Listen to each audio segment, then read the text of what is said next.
আমার কাছে নিরামিষ দিনের এক সুস্বাদু পদ, যা শরীরও ভালো রাখবে আর সাথে পেট ও মন দুটোই ভরে যাবে।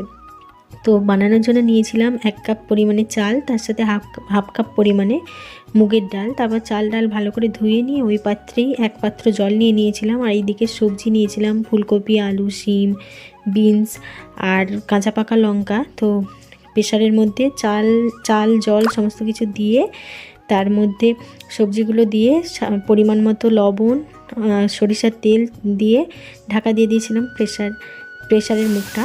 তারপর হাই ফ্লেমে 2টো সিটি দিয়েছিলাম, তারপর লো ফ্লেমে আরও 2টো সিটি দিয়ে প্রেসারের ভাপ মরে যেতে ঢাকা খুলতেই দেখো সুন্দর ঝরঝরে ভাত তৈরি হয়ে গিয়েছিল। আর এটাকে অনেকে সবজি ভাত বা ফেনা ভাতও বলে।